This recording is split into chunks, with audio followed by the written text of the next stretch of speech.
Welcome to Mastering Your Financial Life, hosted by Judy Heft, the founder and CEO of Judy Heft and Associates Financial and Lifestyle Concierge.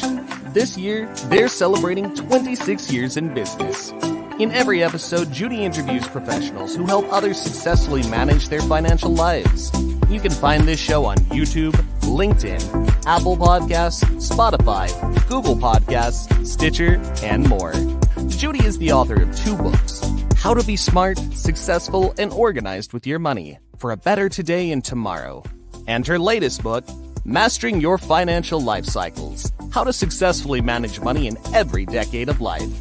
You can read chapters of her books and catch prior episodes of this show at www.judithheft.com. Now here's the host of Mastering Your Financial Life, Judy Heft. Good morning, everybody. Welcome. I'm so happy to have you here today. I'm Judy Heft, Financial and Lifestyle Concierge, and this is our podcast, Mastering Your Financial Life.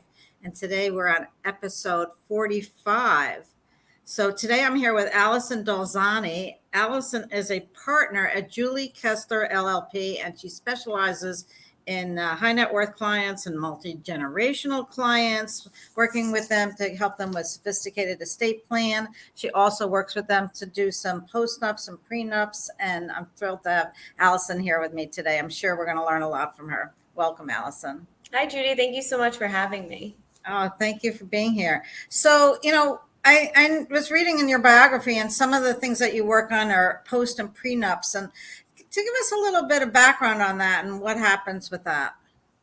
Yeah, so, that really comes with the territory of doing estate planning. A lot of our clients are generational families, and we may have worked with the senior families, and now it's their children who are getting married. And there are a slew of reasons why someone should do a prenup before getting married. But where we come in, either as the advisors to the matrimonial attorney or doing it themselves, is really in order to make sure that family assets are protected. Under New York state law, inheritance is protected as separate property. However, it's really great to outline that in an agreement in the event that any funds get commingled, etc., such as family businesses. Sometimes spouses will go into business with each other. They'll join the family business. That's where we see it a lot. And as estate planning attorneys, we often know a great sense of their financial background, what trusts we've prepared for them, so we could easily fill out the financial disclosure form that goes with those prenups. And same thing for postnups, but it just happens after the marriage. And why would someone want to do a postnup?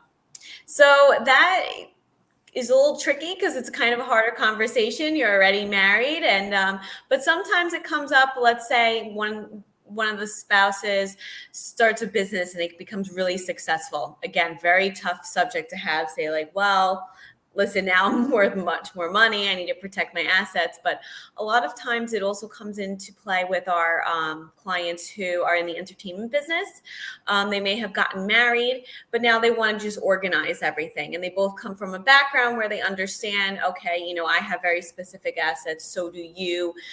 They could, grow exponentially or not. And that's where I see more of those clients being able to do post-ups, where they both kind of have that understanding that, yes, they're already married, but they need to protect certain assets to keep them separate.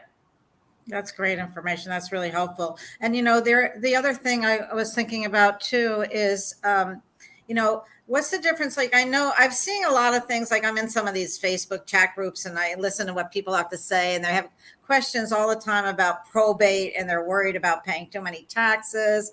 And do they need a will if they're going to put it in a trust? And, how do they navigate all of that? And I always put on there, get a good attorney. You really need to have someone that knows the law and can help you.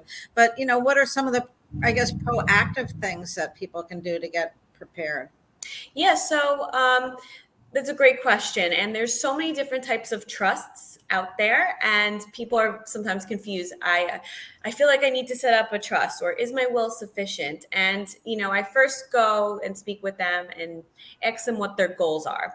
A lot of times they'll hear Medicaid trusts, right? And they think that's the thing that they have to do. And I have to go through the client and explain with them, whether they're the right candidate for Medicaid planning.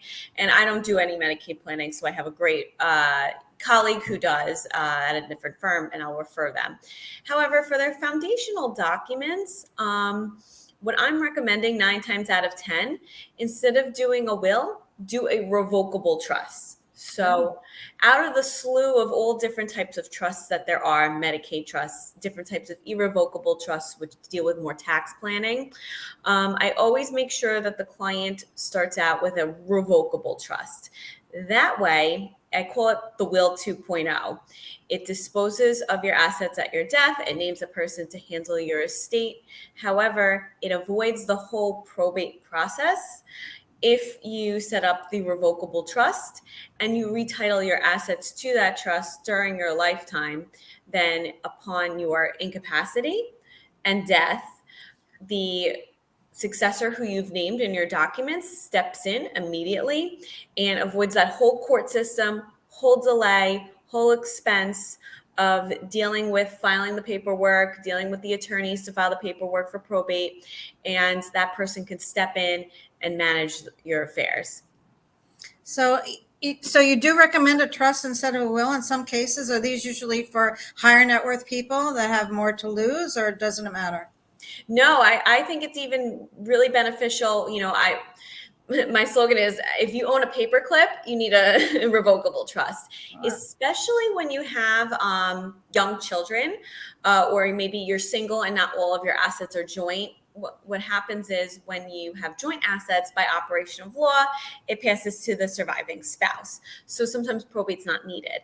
However, let's say you and your spouse keep assets separate, but you are very much, involved in keeping the household up together and paying the mortgage and paying for your children's expenses and whatnot.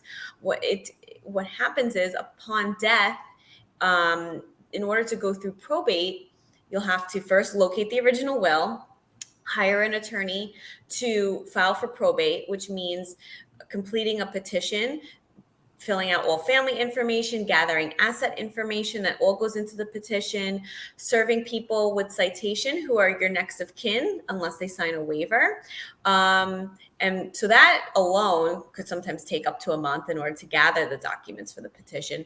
Then filing the petition takes, I would say, the court's turnaround time in New York, especially New York County, where I practice mostly, could be sometimes up to 3-4 months, all while your assets are frozen until the court, gives that stamp of approval for probate. So it could be really detrimental for a surviving spouse to have that deceased spouse's assets locked up during this probate period. Oh, that's really good to know. I never understood that. I never realized that, a revocable trust could take the place of a will and, help you that way, especially to avoid the probate thing. I think people hear the word probate and they panic. They're like, oh my goodness, it takes years. I don't want to do that. But in reality, it's really not that bad. And maybe it's going to protect some of your assets, and then it's a good thing. So let's take a little break here and then we'll come back. We're here with Allison Dolzani. Hey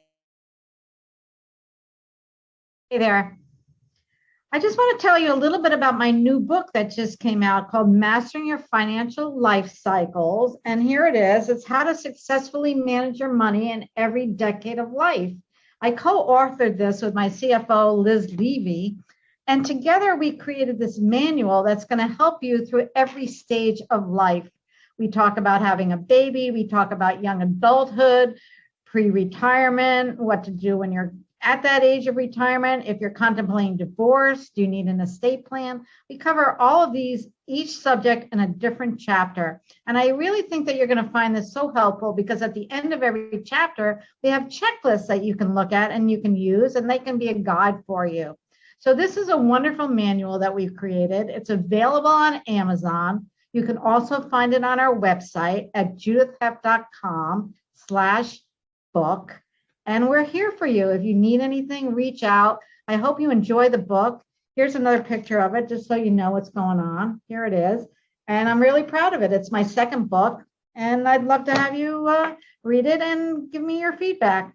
Judy Heft, judithheft.com, financial and lifestyle concierge, celebrating 26 years in business. And over the years, I've learned so much.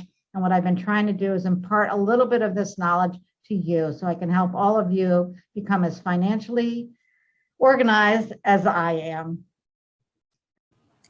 And we're back. We're back here with Allison Dolzani. Allison is a trust and estates partner with Julie Kessler.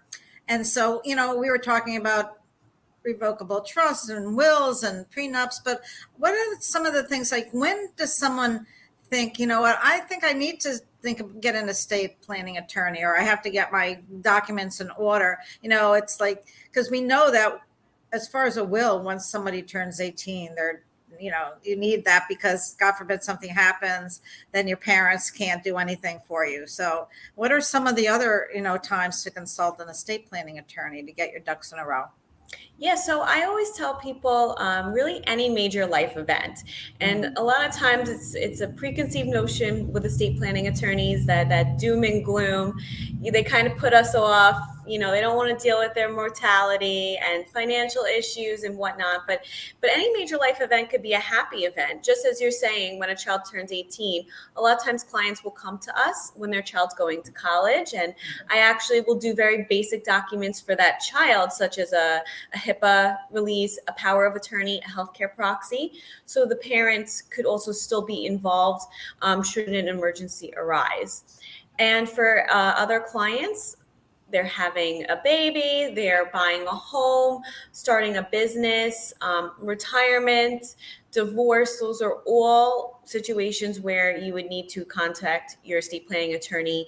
A lot of times I get clients who come to me and say, I did my will 25 years ago when, I had my first child. And then I take a look at it and say, well, a lot of things have changed since then.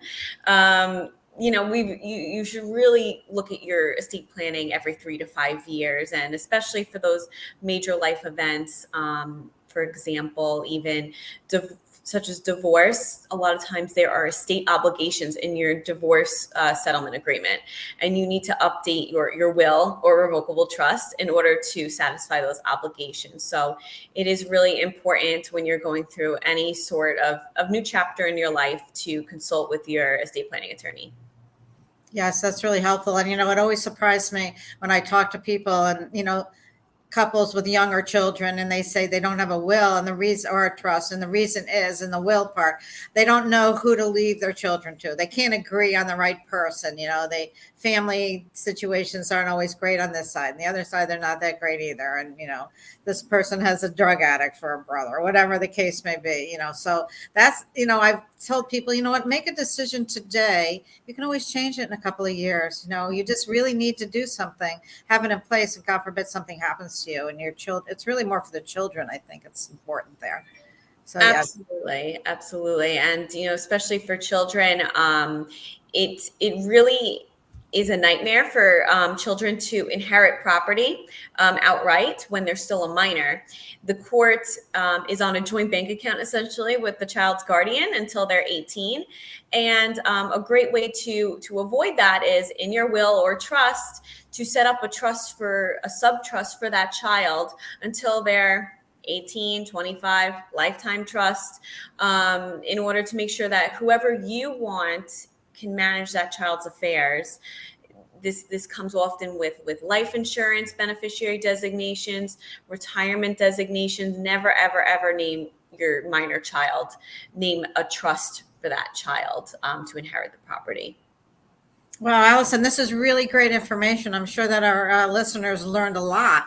So I know I certainly did. And how can they find you?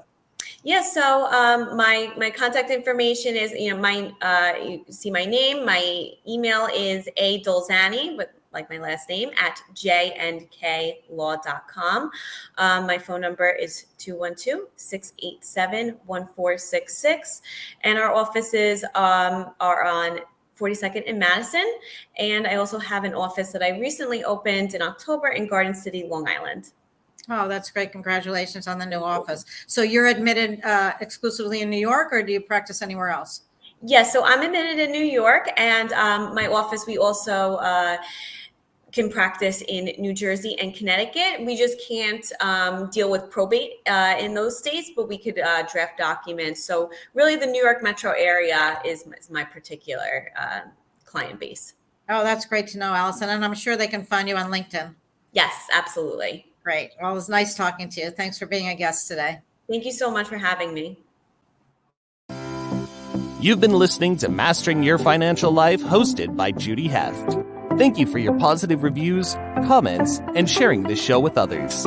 You can read chapters of Judy's books and catch prior episodes of Mastering Your Financial Life at www.judithheft.com.